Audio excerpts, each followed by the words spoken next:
bit introduced me, I am Rachel Busey. I'm the Vice President of Earned Media at Wpromote.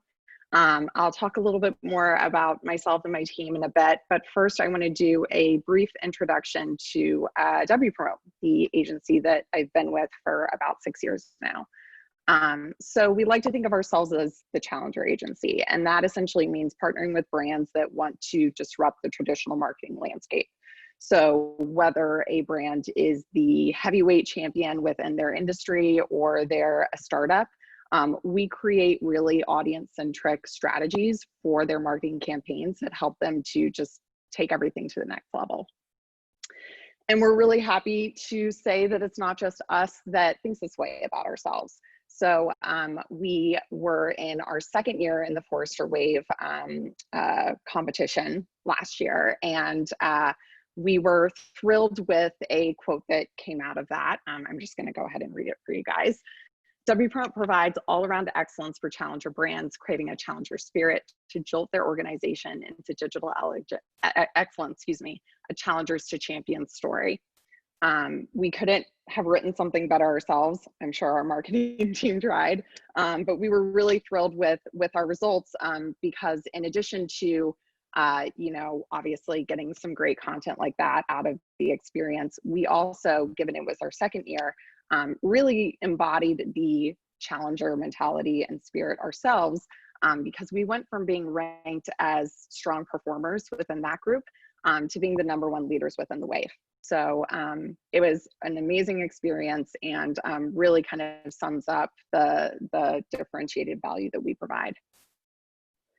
All right, and that brings us to our services.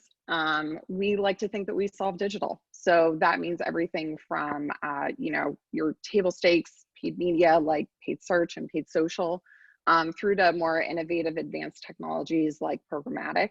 I oversee our earned media team, which partners hand in hand with owned media. You need to create a really fantastic owned landscape, a fantastic website, content assets, but then you also need to optimize those. So they're grouped under the same umbrella for us. And then finally, everything that we do is backed by data. So our digital intelligence team is the fuel that informs all of our campaigns. And they handle everything from tracking KPIs to having some incredible data scientists that do predicted customer lifetime value modeling and more. And so, which brings me to me and our team, and a little bit about that before we get into the nitty-gritty, I promise. So I'm actually an English major, which surprises a lot of people considering 90% of my time is in Google Sheets and Excel these days. But that's partly indicative of why my vision for my division is all about holistic integrated storytelling. Nothing is more important for me than ensuring continuity and strategy and messaging across our SEO, content marketing, affiliate, and influencer marketing teams. Our kind of mantra and mission is we engage organically, we earn trust, we drive more profitable, sustainable performance through this mission. So that just kind of gives you a little bit of our origin story before we dive into the types of stuff that we do, and tactically how you can do that yourselves. All right, so what's on deck? We're going to start a little bit with the SEO landscape and how it's evolved over the years. Then we're going to go into some detail in regards to our specific approach to organic. And within that, we have kind of a broken down methodology, which is broken into the categories of research holistically, prioritize, reproduce, co-activate, and finally, we prove it. Great. So in addition to being an English major, I was also a theater kid. So please just put up with the theatrics for a little bit, and then we'll get into some of the heavy technical stuff. So setting the stage, in the beginning, there was position #1, and position #1 was adequate, but it provided users with limited avenues for exploration and comparison.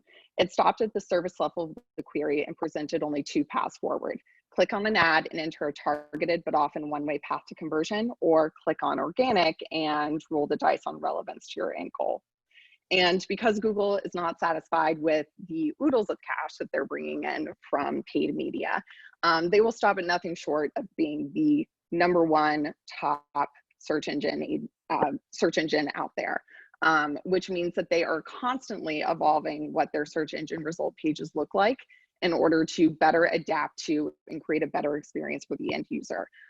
You might have noticed that it is very difficult for anyone outside of the marketing landscape to be able to differentiate between what an organic result is versus a paid result.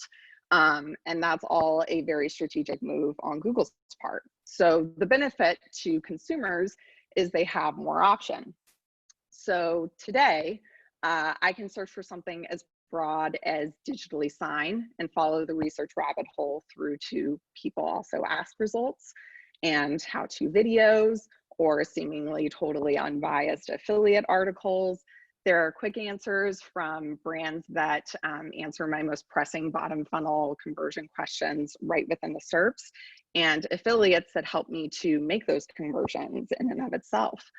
There's also Knowledge Graph, which helps me to maybe vet some prospective partners.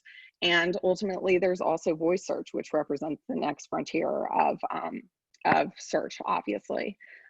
Improving the user's experience and ensuring the brand visibility at each of these touch points in the path to conversion. That is essentially what SEO is today. And marketing teams, just as Google has evolved what their search engine result page looks like, they have to be evolving their strategies in order not just to focus on that top branded result, but all of the different areas, all the different real estate where they could possibly show up. If you aren't proactively taking steps to win in all of these areas, then your campaigns are going to pretty quickly become obsolete. All right. Of course, so I'll just have to say that, of course, you'd pick DocuSign, which is a former Insight portfolio company. So that was the one thing I'll just say there. Also, yes, they were featured as a competitor. Very appropriate. So first and foremost, our approach to organic. So let's start with holistically research. So at Wpromote, what researching really means is not just looking into the organic landscape and the organic opportunity, but all of your paid data as well, identifying what those opportunities are out there within your competition, within the paid landscape, within your owned assets, in order to make sure that you have all the information you need to really create a holistic campaign. We prioritize. So from there, it's important that we make sure that we assess the predicted impact of all of the efforts that we're recommending, and then prioritize those efforts based off of what's going to give you the most bang for your buck. Then we reproduce. So we're going to produce content for you, but sometimes we're actually going to recommend that you take the assets that you already have and just make some really strategic tweaks to them, do some amplification, which brings me to co-activate. It's not enough just to create content and wait for people to come to it, even if you're optimizing it organically. You have to make sure that you're taking the content that you're creating and you're using it everywhere. So co-activating between paid media, earned social, email, leveraging your content assets across all of those landscapes is absolutely imperative for ensuring that you're getting the most juice from the squeeze. And then finally, we prove it. So at Wpromote, we actually developed we borrowed from Google a modeling reporting methodology that we have since started to utilize within pretty much all of our earned media campaigns, which allows us to isolate and really prove out the incremental impact of our earned efforts, both in terms of earned KPIs as well as our earned efforts lift on paid KPIs as well. And that'll be the final section that we talk through. So in practice, tactically, on the right, you see a typical timeline for clients coming into Wpromote. First and foremost, you have to start with a foundational checklist, housekeeping items, what's the low-hanging fruit. Let's knock that out so that you can start seeing benefits from it immediately. We then do really, really comprehensive auditing in order to create a really strong foundation for your campaign across technical, brand, style, making sure that we're defining what it means to really write high-quality content for your brand, a comprehensive keyword analysis, and then we start implementing. So there are different agencies out there that will kind of wait to do some implementations, but what we found is you need to make sure that you're making changes to your website as quickly as possible, because that's how you see results. So we'll talk about how we prioritize some of those action items for development teams. We take stock of all of your current content inventory, and finally, we put together a really holistic earned action plan that includes both content marketing and SEO initiatives, and essentially lays out that roadmap for you on how you're going to go after your results. All right, so for the purposes of this presentation, because I want to make sure that it's really rooted in some specific examples for everyone to get context, we're going to be walking through all these tactics and popping in and out of portions of a very specific client's campaign. They're not necessarily your traditional lead gen brand, but they do have a story that I'm betting resonates with quite a few of you. Our client Revelabs underwent a total rebranding following their acquisition by the Yamaha Corporation. All of a sudden, they weren't just a respected contender in the AV communications landscape, they had the backing of a major audio powerhouse. But obviously, the exciting growth that comes with an acquisition also and rebranding also comes with plenty of challenges. So Yamaha UC came to us and they expressed some of these challenges and concerns that they needed our help with tackling. The first one being, it was imperative that they start driving more organic traffic, but they also couldn't sacrifice quality of leads. Second, they were going through a really complicated migration, which those of you who have ever had to change your domain and move your website knows comes with plenty of risks in and of themselves. And then finally, they had some really aggressive pay goals. So it was really important that we not just rely on our paid dollars in order to generate upper funnel leads or conversions for us. It had to be something where we were working hand in hand. That was something that was a need to have in terms of SEO and content marketing fueling and informing and providing that upper funnel visibility, because they had to be really think really critically about the usage of their paid dollars. All right, so diving right in, one philosophy that I want to make sure that we're thinking about as we're going through every element of this webinar is it's really essential that you connect the dots between the pain point or the need that your end audience has and the solution that your service provides. And that's exactly what your integrated earned campaign is going to be doing with the rich content that you're creating, and the optimizations in order to ensure that you're getting that visibility for the audience that has the problem that your solution solves for. So for the example of Yamaha UC, their audience needs clearer, cleaner, more reliable conference calls. And we need to make sure that we're making that association for that audience between our enterprise grade microphone systems, conference phones, and video soundbars provide that ultimate end goal.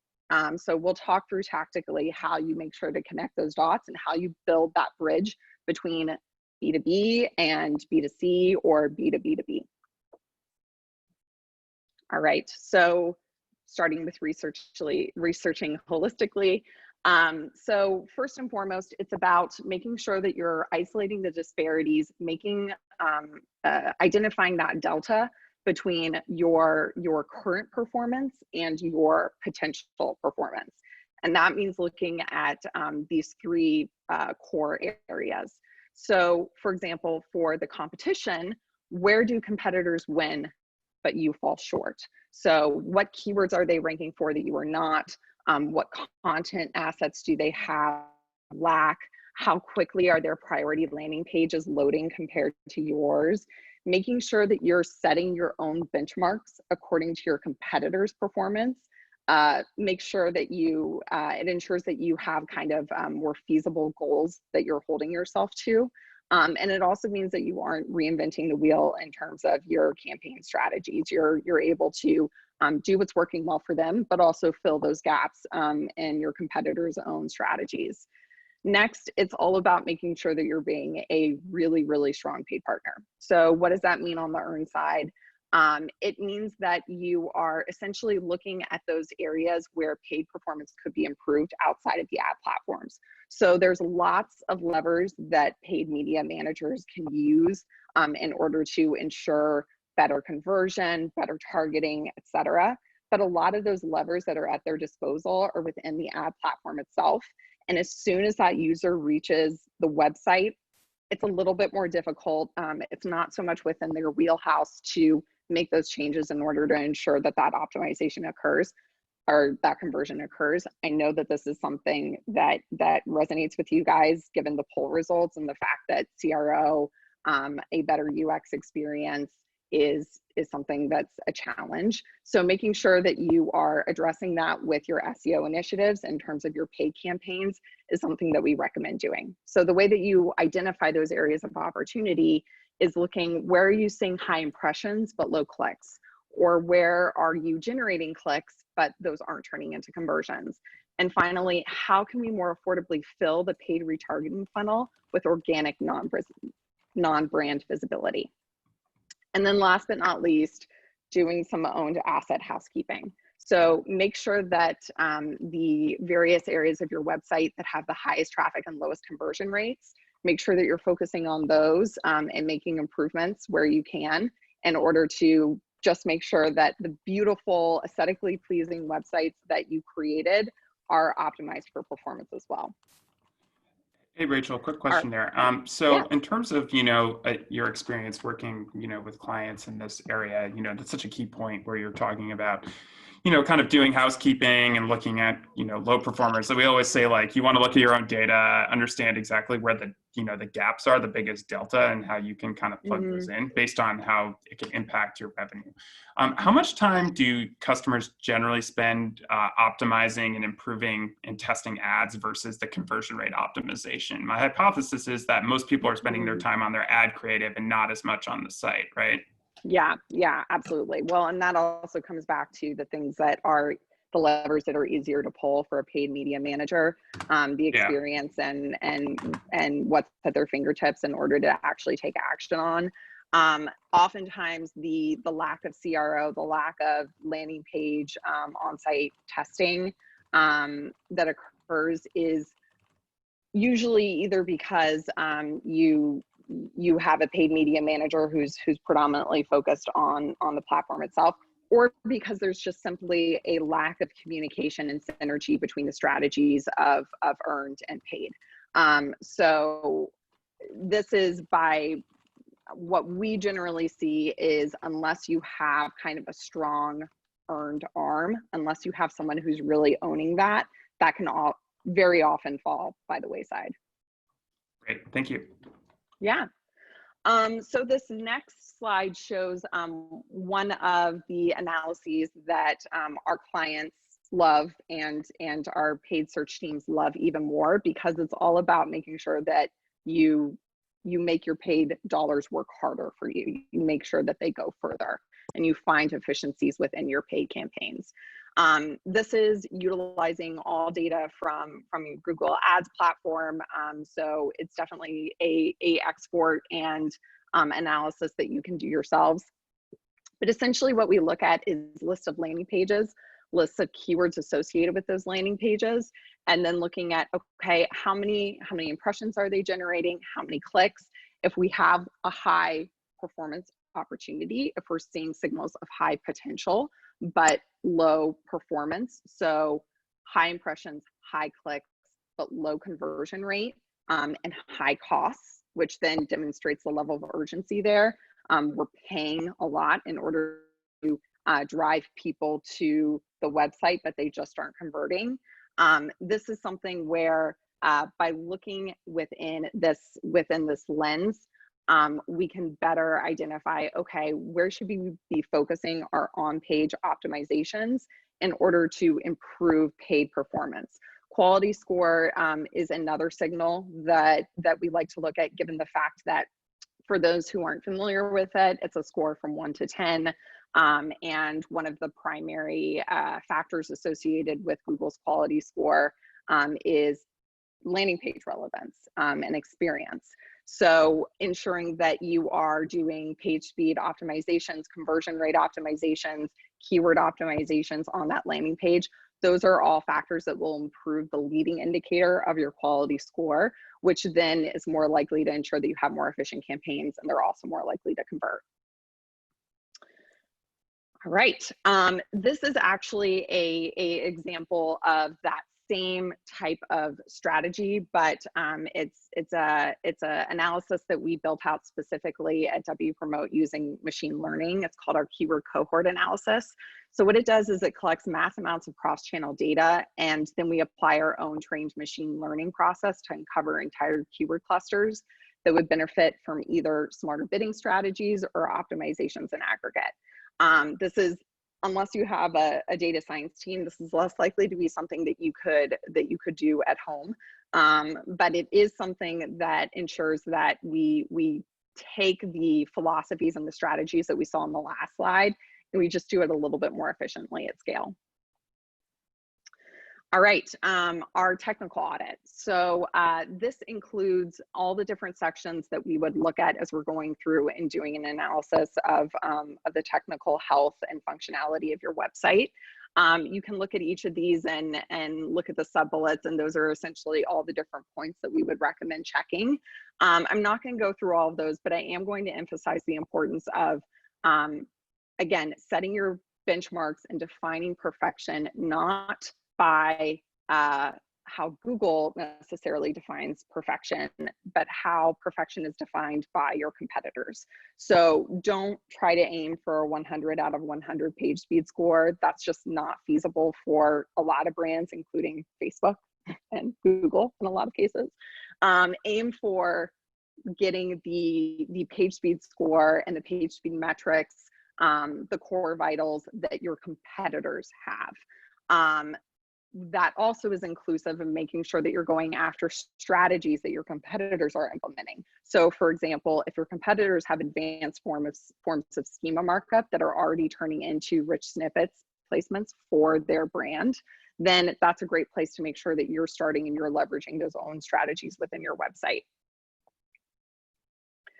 All right, next we're going to talk through one of my favorite thought exercises associated with content ideation. And this was taught to me by one of our content marketing managers who actually leads the Yamaha UC campaign. And I love it because it's so simple and so logical, but it really gets to the root of how you connect your end user and their pain points with the solution that your product or your service provides. So we're just going to go through this exercise really quickly for Nitro PDF, one of our clients.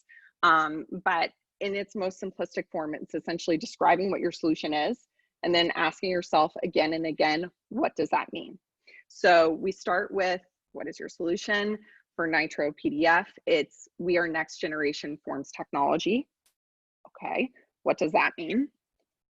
We can reduce the amount of time and effort associated with the application processes. Okay, what does that mean? We're converting a paper-heavy process into frictionless online experience. Cool, what does that mean? And then finally, we essentially convert PDFs into online forms. Now, I would never recommend that be the end-all be-all of Nitro PDF's content marketing campaign and their content assets, but making sure that they're producing assets that answer the question or demonstrate to a wider audience, hey, those PDFs that you have, we can really easily convert them into online forms. That's something that's crucial for bringing those audience members into the funnel. And then as you nurture them down the funnel, that's when you have the opportunity to really take your differentiating statement, your unique value proposition, and educate your audience based off of that. All too often we forget that our end user doesn't speak the same language as we do. So just making it as broad as possible, I hate to say it, but dumbing it down as much as possible is really, really, really essential for making sure that you have a really comprehensive content portfolio that doesn't just stop at what you think your upper funnel is, but goes a couple of layers higher. All right, so looking at how we prioritize. Building a prioritized action plan is all about taking the findings from your holistic research and then comparing them to one another in order to identify, okay, but what is the return associated with that action? How important is it compared to all the other things on my to-do list? And to do that, you're going to want to start with what discoveries will drive the greatest, most impactful gains. So what's the revenue opportunity associated with that optimization or that action that I want to take? What discoveries require the lowest incremental investment? So what's the cost associated with them? And then comparing based off of that as well. And then finally, what do we risk by not taking action? So what are the fear points? What's the potential opportunity loss if you don't take action until further down the road, for example? All right, so we start with prioritizing keywords with upside potential. This is our standard keyword research template that we utilize. It probably has a lot of data that you're familiar with, and it's definitely a lot of data that you can pull and you can structure at home.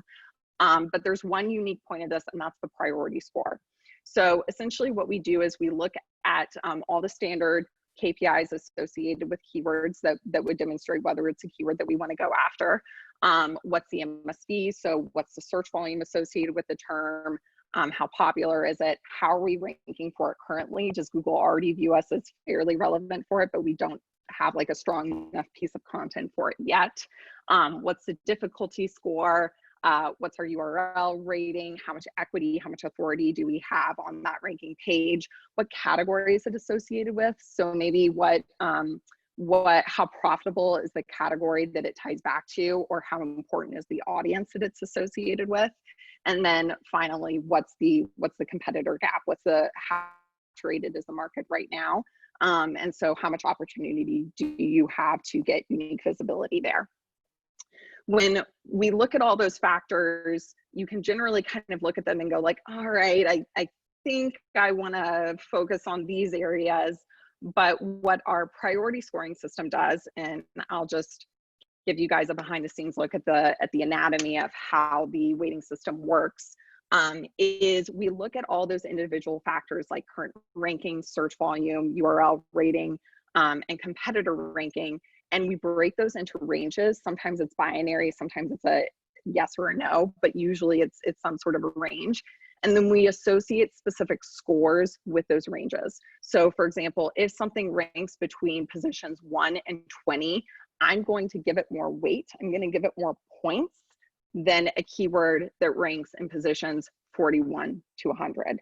So all those points add up on each other, and in aggregate, that then allows me to, as we saw, be able to look at a keyword like wireless microphone and say, that is a higher priority for me to go after than wireless conference phone, given the fact that it has a higher search volume. It is obviously something that I'm ranking in striking distance for, but I'm also ranking fairly well for wireless microphone. And if I get to a first page position for that, that's going to be more impactful. That's going to have a higher ROI associated with it than if I were to just move up my position 7 ranking a little bit further. All right. Next, we prioritize the return on your developer resources. So just like any finite resource that you have to choose how you're spending it, that's how we think about your developers' time. If the cost to implement optimizations is greater than the anticipated dollars generated by that investment, it is not a high priority item.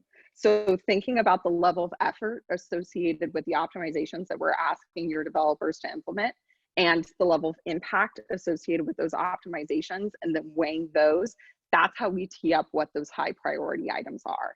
I would also be totally remiss if I didn't mention the fact that within our SEO team, we have dedicated SEO developers. So they can actually, that's how we've found, it's been a major differentiator for us because we're more easily able to make executions. But still, prioritization in terms of those action items is going to be essential for any business. All right, finally, we prioritize content that competes. So very similar to our keyword priority analysis, we do the same thing with core topics. One differentiator that I do want to point out here is this category section. That's a great place to take the what does it mean exercise and apply that in terms of the content categories or segments that you're going after. So for example, you'll notice that for Yamaha UC, one of the top topics that we recommend them going after is how to screen share on Skype.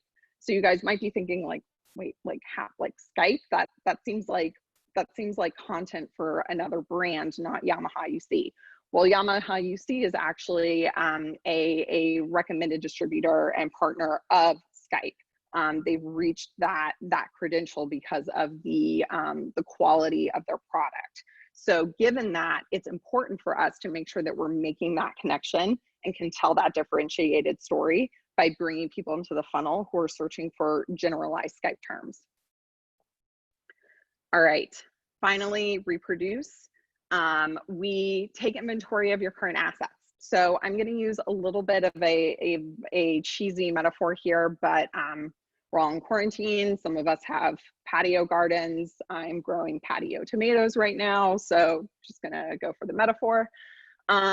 Essentially, building a really healthy content portfolio is a lot like tending a garden. So you have to plant new ideas, you have to pollinate the ideas that have potential, and then you also have to out your low performers. So that's how we look at your current content assets and portfolio. Have an overabundance of content, and it's really essential to look at your reflection of it by pruning out some of those low performers. We then build a pillar strategy. So you want to think about your content portfolio as lots of different plants with lots of roots. So all the different content that you have associated with some core keywords, some core head terms and categories that you want to be known as relevant for. Your individual content pieces, upper funnel, mid funnel, low funnel, all of them, they should all be kind of put into these pillar categories and represent the different network of roots, those different root systems, which then bolster and demonstrate your relevance for those core plants, those core pillar terms. So going through the process of, assessing the content that you already have and establishing those pillars based off of obviously your core business objectives and priorities, as well as what content you have and what content is performing for you. And then finally, pollinate for full potential.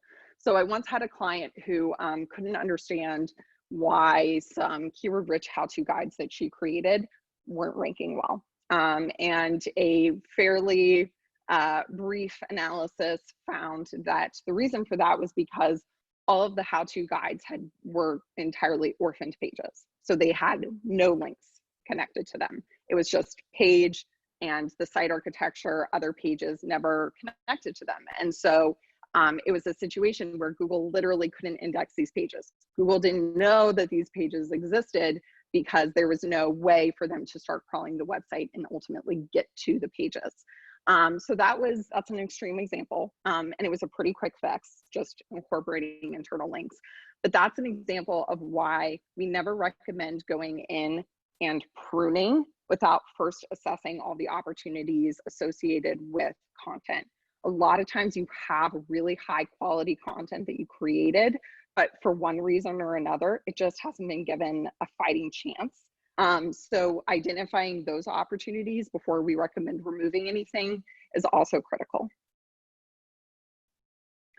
All right, so in practice, what does this look like? So this is the content inventory analysis that we performed for Yamaha UC, previously Revelabs.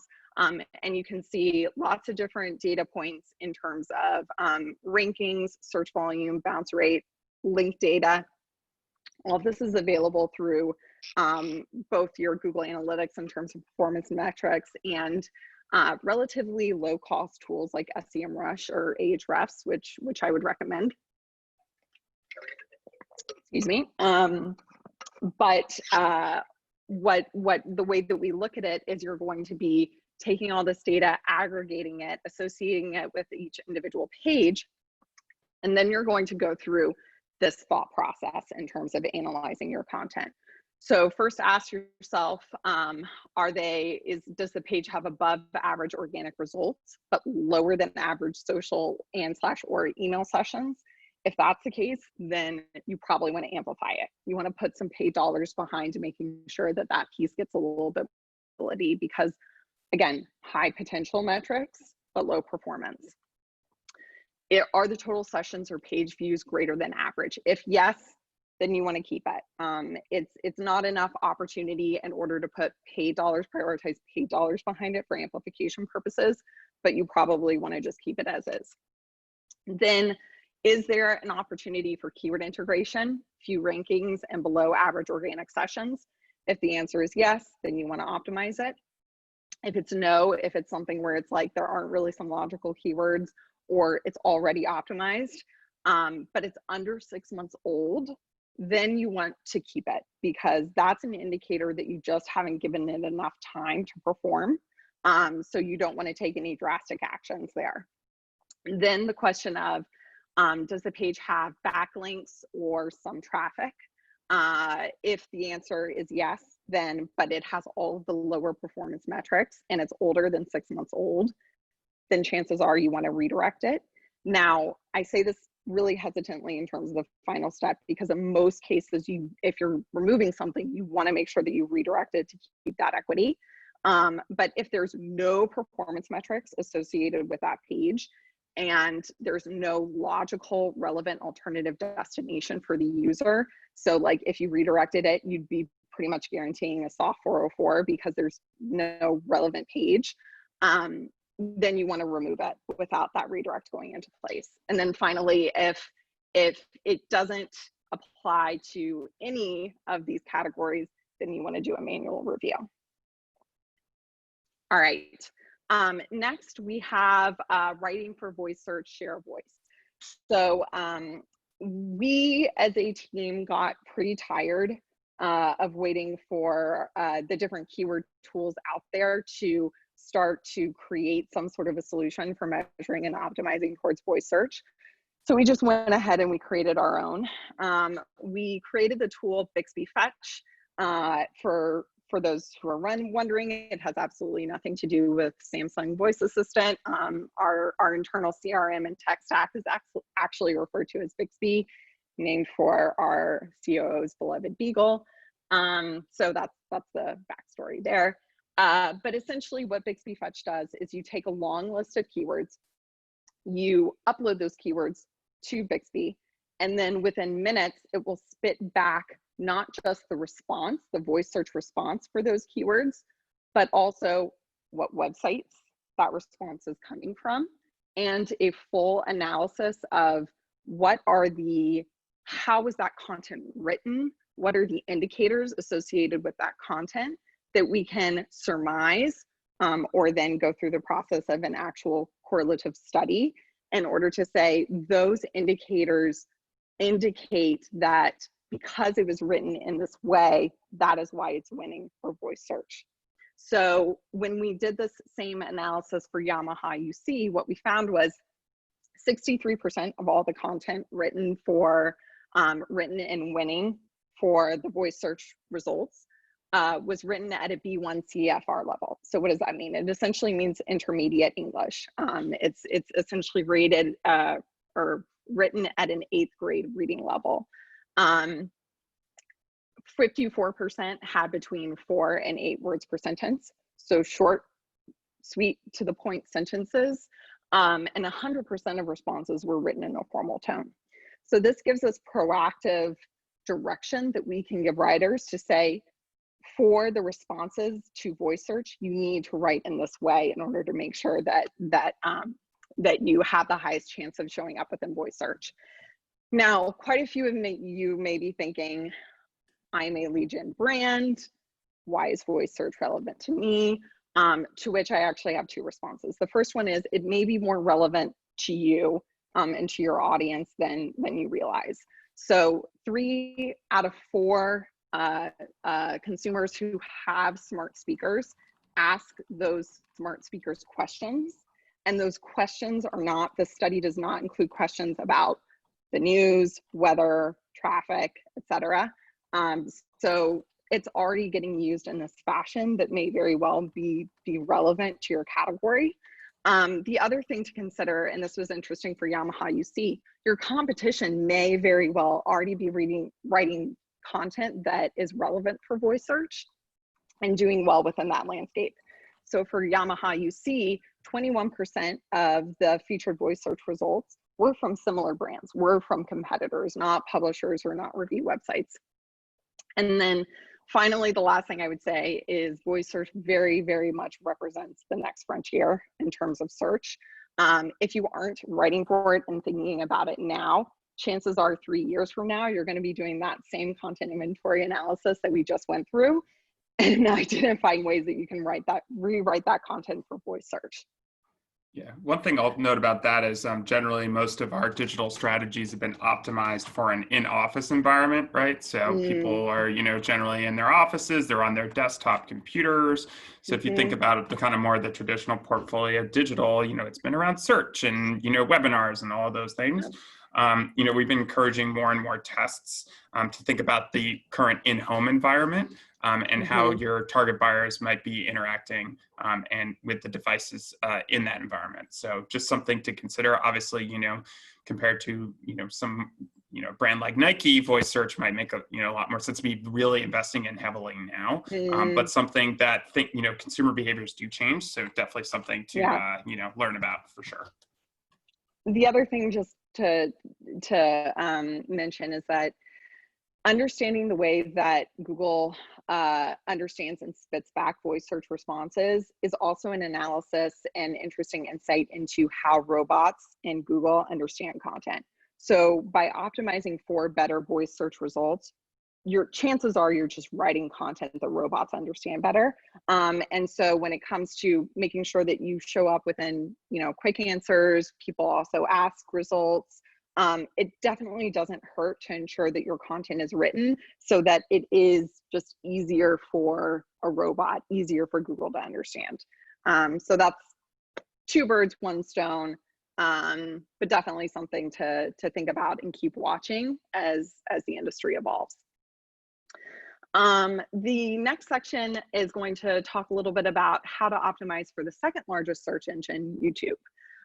So in terms of our YouTube optimizations, I would recommend you have a twofold strategy of both when you're strategically ideating and creating videos, certain aspects that you're thinking about and tactics that you're thinking about there.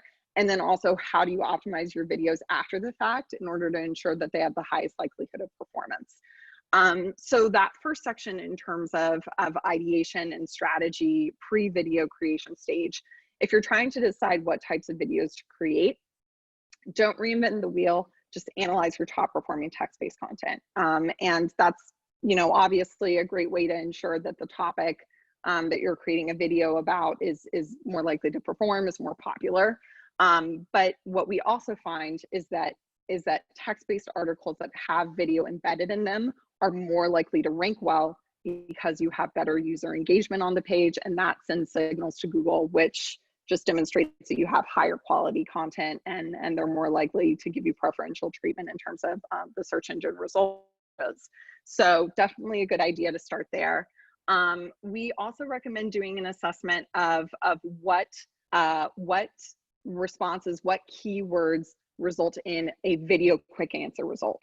So you've probably seen quite a few instances where Google will just feature a video as the quick answer within the SERP result. Prioritizing those types of queries will help just, prioritize,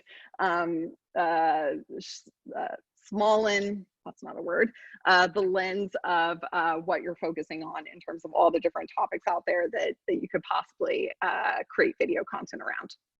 And then we absolutely recommend optimizations to your videos after the fact, obviously file names, categories, tags, etc.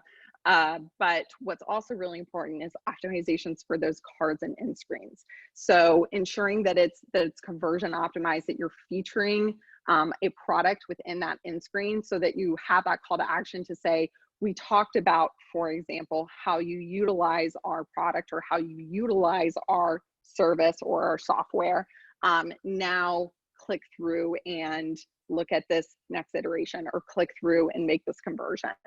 That's something that is essential. And for one B2B brand that we, software brand that we did these optimizations on, we actually experienced a 73% increase in in-screen element clicks post optimization. So there's a lot of upside opportunity there. We also recommend aiming for videos at least 4 minutes in length. Longer videos are more likely to rank well. And then finally, we did an analysis to try to see the association between featured keywords and rankings for those keywords. What we found is that videos that included an exact match keyword within the script, so not necessarily like written content at the bottom of the page, but within literally the transcript, we found that those are much more likely to rank well than if no exact match query was used within the script, within the voiceover, or it was used later within the video. So That's definitely crazy. something to keep in mind. I know it was a really, really cool analysis, and something that I didn't quite but yeah, it's not enough just to optimize after the fact. Like when you're writing your script, you got to say it. You literally have to say the keyword almost immediately. Like, hi, my name is Rachel Busey, and today we're going to talk about B2B marketing optimization. That's how we make sure that I rank for B2B marketing optimization. It's nuts. All right, co-activate. So like I said, don't just create an asset and leave it.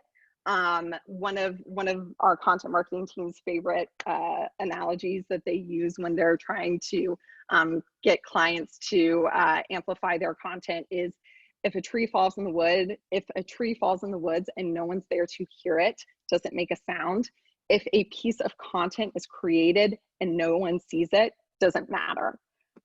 So this is something where we just emphasize create that content and then leverage it everywhere across paid search, across paid social, earned social, email marketing, etc. But obviously you only have so many dollars to go around in terms of your paid media initiatives. So this is how we recommend prioritizing amplification opportunities.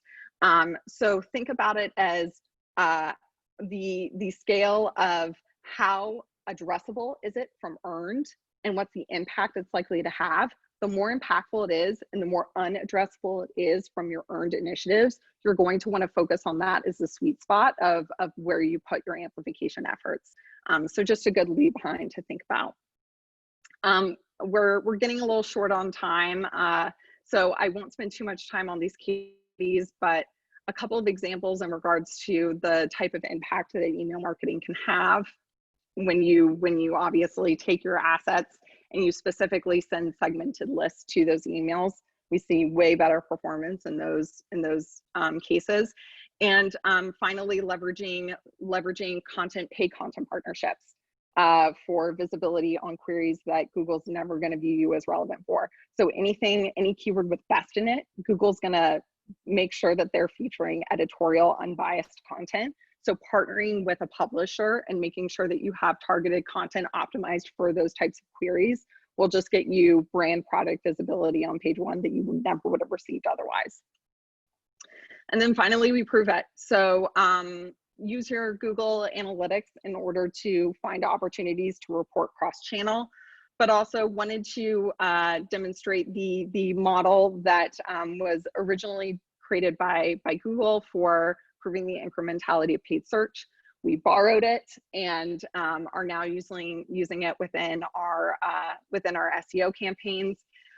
It's essentially a modeling method that looks at a counterfactual scenario and compares that to your actual results.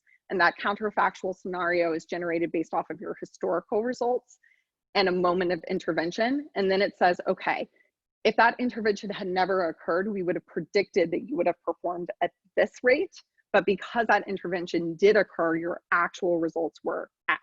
So for Yamaha UC specifically, what we found was that as a result of this campaign that we just walked through, they had a 531% increase in traffic,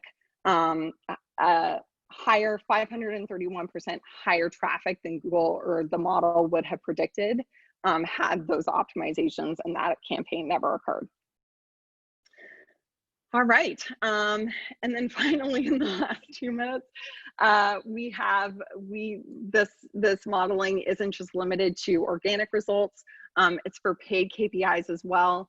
what we found is that obviously when you have these integrated initiatives, when you're leveraging organic in order to improve your paid search in a targeted way, you can see some really astounding results.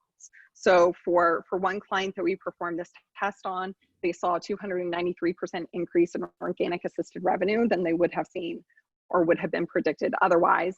And I should mention the predicted is the blue bulleted line, and the actuals are the black solid line.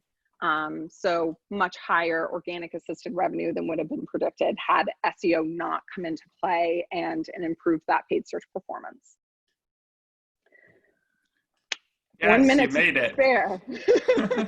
We got a couple questions here from the crowd, so we got a minute, Great. so we'll truck Okay. through them. Nice job, Rachel. Very interesting. I think a lot of key points. Love the YouTube, voice search, the content pruning, the kind of opportunity evaluation. One question we had is what changes and expectations, resulted expectations have you observed across your clients pre and now during the pandemic? Performance, volume, conversion, anything broader that you can share with the audience around that? Yeah, absolutely. So obviously some industries are benefiting or hurting more than others. We luckily, Wpromote has a really diverse portfolio of clients. Hospitality, hitting really hard there. But yoga pants are selling better than ever. So I would say essentially what we're predominantly seeing is more and more clients are actually, they're actually focusing on within that keyword cohort analysis that we talked about. What we're finding is clients are trying to find smarter ways in order to just put their paid dollars on the highest priority items, and they can't divest from brand. It's not a smart move. That's not something, you're leaving yourself totally vulnerable in this environment if you take away from your paid brand budget, at least too much. So that keyword cohort analysis identifies those queries that you might be bidding for, that you might be paying for, that frankly, you're totally fine just having an earned visibility there or aren't performing for you at all. So what we found is by allowing organic to shore up more of those non-brand terms and keep filling that prospecting funnel for paid, brands can still continue to pay for that brand visibility. And that's something that we found is a common and very strategic move that incorporates both paid and earned, that is smart housekeeping anyway, but is crucial, is like life and death crucial in terms of the post-pandemic world, and where every dollar you have to be making smart decisions around. And then obviously earned is something where it's going to create sustainable results. So we found more clients just investing more in their earned campaigns because maybe right now their paid dollars aren't going to go as far for them. So just creating that infrastructure now that's going to pay dividends in 6 months from now, a year from now, when all of this is over, is something that is a trend that we're seeing a lot of our clients using. Cool. And one other question here, and we had kind of alluded to it, but we're focused on enterprise level B2B leads. Would voice search benefit us? I think, one of the things we touched on was just about that Google is using voice queries to, help to drive it into their, organic rankings. But what are, some of the other areas you think it might benefit, a very enterprise audience for B2B? Yeah, I would recommend doing that type of research, taking your long list of queries and then doing an analysis to see which of your primary competitors are showing up within those voice search responses, are the specific response for it. And if it's a similar brand, if it's a direct competitor, chances are it's a query that's actually very relevant for your audience and your industry. Then I would prioritize based off of looking at their responses and going, which of these just aren't good? Where do we see that there's some opportunity for us to create something better? And then prioritize how you're creating voice content from there. Chances are when you do that analysis, you will find that there are queries out there that you go, oh, there's a voice search response for this. because Google's going to do a better job of making sure that it has stronger responses for queries that are more commonly asked. Got it. Yeah. So if you're, if you're pinging your Google Assistant, you're saying, what are the best firewall security infrastructure providers? You want to make sure that they're saying, oh, it is your brand, not your competitor, basically. So yes, that's exactly. the key. But I think that's the thing. It's very much a kind of white space, and the future frontier. So something I wouldn't, again, wouldn't invest a ton of time here, but something I think that you should, check out, when you have a spare moment. Well, it's also the what does that mean strategy, like that tactic. So like for Nitro PDF, it's, hey Google, how do I convert this PDF into a digital document? Yeah. Like that's not, when you go, literally my Google Home is responding to me right now. I don't know if you guys can hear that in the background, but yeah, no, I think so. Right. So, it's all use case based. Interesting. Yeah, cool. exactly. Very cool.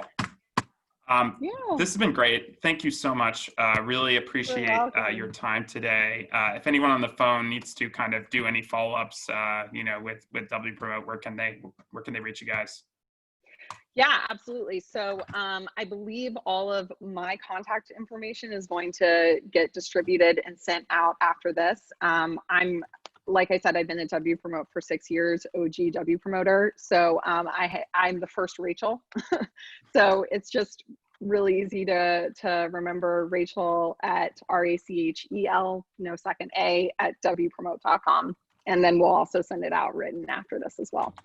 And Wpromote's also available on the Go network, so you can ping there if you have any additional questions or clarifications. So again, thank you so much. This has been awesome. Really interesting stuff here. So thank you again, and we look forward to the next one. Thank you, Whit. Cool. Talk soon. Bye, everyone. Have a great day. Bye, guys.